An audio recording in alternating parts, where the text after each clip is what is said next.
오늘 또 그대의 최고의 날입니다. 임은미 선교사 묵상입니다. 2024년 5월 30일 목요일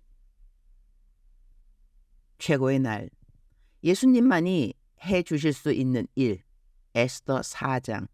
어제 나는 교회에서 30년 근속 표창장 받는 사람의 한 사람으로 상을 받게 되었는데, 상 받는 사람들이 상 받기 전에 대기하는 줄이 있었다. 성전 안에서 강단 들어가는 뒷문에 어제 상 받을 사람들이 쭉 서 있었던 것이다. 상은 나만 받는 것이 아니니 다른 상 받을 사람들도 주르르 서서 자기 상 받을 차례를 기다리고 있었다.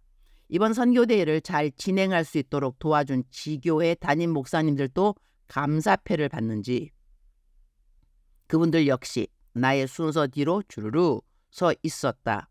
나랑 거의 같은 때 선교사를 시작한 사람들이 있다. 그러니 30년 근속 표창장 받는 사람들도 나랑 선교사를 시작한 때가 거의 같지만, 어제 선교사들을 잘 도와준 교회 담임 목사로 상을 받는 어느 목사님 역시 나랑 함께 처음 선교사 일 하다가 본 교회로 발령받아 들어와서 어제 나랑 카테고리는 다르지만 선교사들을 위해 공헌한 지교회 담임 교육자로 상을 받기 위해서 서 있었던 것이다. 나랑 그렇게 사이가 좋은 목사님은 아니다. 어디 가서 보면 나는 가능한 피하려고 하고 그분은 나한테 미안한 일을 한지라 나에게 일부러 다가와서 말을 거는 그런 관계. 나는 원래 가식을 안 좋아하고 마음에 없는 빈말 이런 거 안 한다. 그러니 빈말을 해야 분위기가 좋아질 것 같은 사람 옆에는 가능한 안 가려고 한다. 어제 그 목사님은 내가 받는 상 뒤 순서에 있어서리 내가 굳이 인사를 할 필요는 없는 거리를 보유하고 있었다. 내가 그 목사님 때문에 불공평한 일을 몇 번 당한 적이 있다. 지금도 생각하면 꽤 심하다는 생각이 다시 떠오르지만, 하하하, 나도 이전보다는 성숙해졌는지라 그렇거려니 넘어갈 수 있어서 하나님 앞에 그 사람에게, 그 목사님에 대한 나의 태도나 마음에 대하여 꺼리낄 것은 없다. 내가 평상시 좋아하는 성경 구절이 저절로 접목된 기도하는 것 같다. 고린도전서 4장 5절. 그러므로 때가 이르기 전 주께서 오시기까지 아무것도 판단하지 말라. 그가 어두움에 감춘 것들을 드러내고 마음의 뜻을 나타내시리니 그때 각 사람에게 하나님으로부터 칭찬이 있으리라. 아무것도 판단하지 말라는 이 말씀. 하나님이 우리 모든 사람들의 마음의 뜻을 아신다는 이 말씀. 그리고 하나님은 각 사람을 칭찬할 말씀이 따로 있으시다는 이 말씀. 나에게 잘못한 사람들이 다 벌을 받을까? 그렇지 않다는 것이다. 어제 상황만 보더라도 그 목사님도 상을 받는 순서에 있고 나 역시 상을 받는 순서의 줄에 서 있었던 것이다. 물론 상을 받는 상의 이름은 달랐지만 둘 다 상을 받는 수상자들의 자리에 서 있었던 것이다. 하늘나라 가도 이렇지 않을까?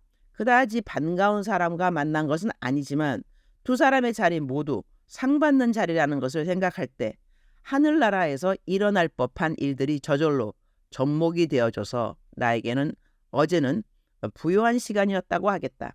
이 땅에서 일어나는 모든 일들에 판단하는 일을 뒤로 하기로 다시 한번 결심할 수 있는 날이라서 감사하다고 하겠다. 어제는 이 땅에서 30년 근속상 받았는데 앞으로 천국 가는 그날까지 어떻게 하나님 앞에서 살으면 하늘나라에 가서 더 많은 종류의 상들을 받을 수 있을까? 어제 나는 상과 함께 아름답게 새겨진 감사패도 받았고 상금도 받았다. 감사패는 엄청 무거웠다. 받은 상금은 어제 저녁에 남편에게 고스란히 그대로 다 보냈다. 남편과 나는 같은 날 우리 교회에서 목사 안수를 받았다. 그러니 나만 30년 근속한 선교사가 아니고 우리 남편 역시 30년 근속 선교사가 된다. 그런데 나만 상을 받은 것이니 남편에게는 상금 보내고 그동안 함께 우리 동역하면서 선교일 잘해서 너무 감사하다는 감사의 말을 잊지 않았다. 그리고 아내인 나에게 사역을 지금까지 잘할 수 있도록 함께 해준 것에 대한 감사의 말 역시 잊지 않고 해주었다. 가끔 나는 우리 남편과 나는 1+1 선교사들이라고 말을 한다. 둘이 같이 선교사 일하고 월급은 한 사람 것 받는다고 말이다. 그러나 그렇게 말하면 모든 선교사님들과 사모님들 1+1 사역자들 아니겠는가? 어느 교회에서 선교사 월급 따로 사모님 월급 따로 주겠는가 말이다. 으흐흐. 어제 많은 분들이 카톡으로 축하 인사를 보내주셨다. 어떤 분들은 예배를 실시간으로 보셨는지 예배 시간에 내가 상 받는 모습을 사진으로 캡처해서 나에게 보내주시기도 하였다. 그래서 나도 내가 상 받는 모습을 보게 되었다. 우리 교회 대성전이 크다. 그 큰 대성전을 꽉 채운 성도님들이 보는 가운데 30년 근속 표창장을 받는 모습이 스크린에 뜨는데 감동이었다. 그런데 천당에 올라가면 전 인류가 보는 앞에서 시상식이 있을 것 아닌가? 우리 교회는 지금은 모르겠는데 전 세계에서 성도수 가장 많은 교회로 알려진 교회이다.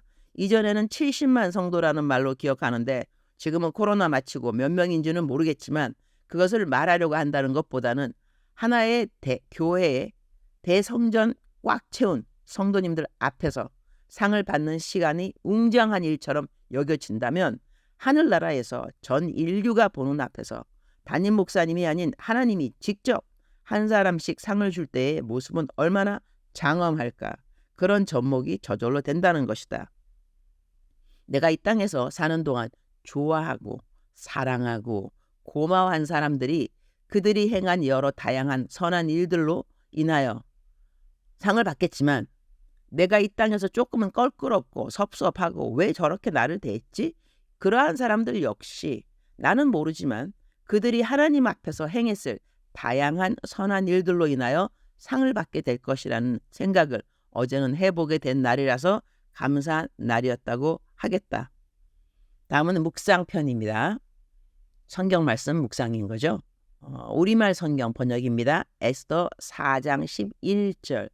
왕의 모든 신하들과 각 지방의 백성들은 남자든 여자든 왕이 부르시지도 않았는데 안뜰에 계신 왕께 다가가는 것이 오직 하나의 법, 곧 죽음을 의미하는 것임을 알고 있습니다. 단 하나, 왕께서 금으로 된 규를 내밀 경우에만 목숨을 부지할 수 있습니다. 그런데 내가 왕께 부름받지 않은 지 벌써 30일이 지났습니다. 에스더서는 신약의 예수님에 대한 예표의 이야기가 하나의 역사적 스토리를 통하여 잘 녹아져 있는 말씀이 아닌가 한다. 에스더는 지금 왕이 왕비인 자기를 찾지 않은 지 30일이 넘었다고 한다. 왕이 부르지 않았는데 왕을 만나겠다고 왕궁에 들어가면 누구라도 죽임을 당한다고 한다. 죽임을 안 당할 수 있는 상황은 딱 한 가지. 왕이 궁중에 자기가 들어오라고 말하지 않고 나타난 사람을 볼 때 마음에 긍휼함이 생겨서 자신이 갖고 있는 금호를 내밀면 그 사람은 죽지 않고 산다는 이러한 이야기의 배경, 복음에 대하여 저절로 접목이 되는 이야기라고 하겠다. 우리가 자주 듣는 말 있지 않는가? 죽을 수밖에 없는 죄인들이라는 이 말. 우리는 하나님 앞에 그 누구도 나타나서 살아남을 사람이 없다. 작고 큰 죄를 진 모든 사람은 하나님 앞에서 죄인의 모습으로 서야 하는 것이다. 나는 담장한 식구들이 나에게 편지를 보낼 때 자신의 소개를 죄인 누구누구입니다 라고 할 때 그냥 마음이 짠해질 때가 있다. 그런데 우리 모두 하나님 앞에 서면 죄인 누구누구입니다. 이렇게 서게 되지 않겠는가? 하나님 앞에서는 단 한 가지 죄를 지어도 죽을 수밖에 없는 죄인으로 서게 되지만 하나님이 금호를 내밀어 주신다는 것은 예수 그리스도, 그분의 이름을 믿는 모든 사람들에게 긍휼을 베풀어 주신다는 것이다. 그래서 죽임을 당하지 않고 오히려 상을 받게 되는 상황으로 바뀐다는 것이다. 모든 사람이 예수님으로 인하여 구원은 받게 되더라도 모든 사람들이 다 상을 받는 것은 아니다. 그러니 예수님 믿고 천국 가는 구원의 확신이 있다고 한다면 우리는 더더욱 이 땅에 살아있는 동안 하나님을 사랑하고 이웃을 사랑하는데 매진해야만 하는 것이다. 주님, 오늘 또 최고의 날입니다. 죽을 수밖에 없는 저를 살려주셔서 감사합니다. 너무나 많고 많은 모든 저의 죄를 흰눈같이 깨끗이 하여 주셨음을 믿고 감사드립니다. 이제는 심판이 두려워서 열심히 이 땅에서 살아가는 죄인이 아닙니다. 받은 은혜가 감사하여 이 은혜를 어찌하면 하나님께 조금이라도 갚을 수 있을까? 사랑에 매여서 하루하루를 감사하게 살 수 있게 되어 감사합니다. 내가 조금 껄끄러워하는 사람들도 저처럼 동일하게 그들의 죄를 다 사함받았고 그들도 하나님을 위하여 살아가는 사람들임을 감사드립니다. 하늘에서 받을 우리 모든 믿음의 권속들의 칭찬과 상과 상금 등등 멋진 하늘나라의 시상식 날을 기대합니다. 어제는 어느 선교사님이 자신이 중국에서 너무나 힘이 들었을 때 내 묵상에서 담장한 식구가 내게 보내준 어떤 편지글 때문에 너무나 큰 힘을 받아서 영적으로 자신이 너무나 힘들었던 시간을 잘 견디었다고 고맙다는 간증을 듣게 되어서 감사합니다. 우리 교회 선교사님들도 내 묵상을 많이 읽고 있다는 것을 어제 알게 되어 이 역시 감사드립니다. 일본에서 오신 어느 선교사님은 나에게 선교헌금을 주면서 내 묵상 식구라고 말하는데 그것은 또 다른 감동이었습니다. 어머, 같은 선교사가 나에게 선교헌금을? 또 다른 감동. 나도 다른 선교사님들에게 선교헌금 자주 주는 편인데 이렇게 나에게 선교헌금 받으면 이런 느낌일 수 있겠구나. 그런 생각이 들어서 앞으로도 다른 선교사님들에게 선교헌금을 계속 드려야겠구나. 그런 생각이 들어서 감사. 오늘 있을 모든 선교대회 일정도 주님이 함께 해주실 것임에 감사. 오늘 또 만나는 모든 사람들에게 믿음, 소망, 사랑의 통로가 될 수 있기를 기도드립니다. 주님 사랑합니다. 아시죠? 주님 감사합니다. 오늘 또 우리 주님 저를 보시면서 하루 종일 기쁘시면 참 좋겠습니다. 외울 말씀. 그러므로 때가 이르기 전 곧 주께서 오시기까지 아무것도 판단하지 말라. 그가 어둠에 감춘 것들을 드러내고 마음의 뜻을 나타내시리니 그때에 각 사람에게 하나님으로부터 칭찬이 있으리라. 고린도전서 4장 5절 말씀. 사랑하는 그대여, 사랑하는 그대여, 출석 부르고 있습니다. 대답하셔야죠. 사랑하는 그대여, 사랑하는 그대여. 오늘도 하나님이 그대를 이렇게 불러주시는 거 알고 계시죠? 사랑하는 나의 아들 누구누구야. 사랑하는 나의 딸 누구누구야. 오늘 또 나는 너와 함께 동행하고 있단다. 임마누엘 하나님, 너의 하나님 아버지이란다.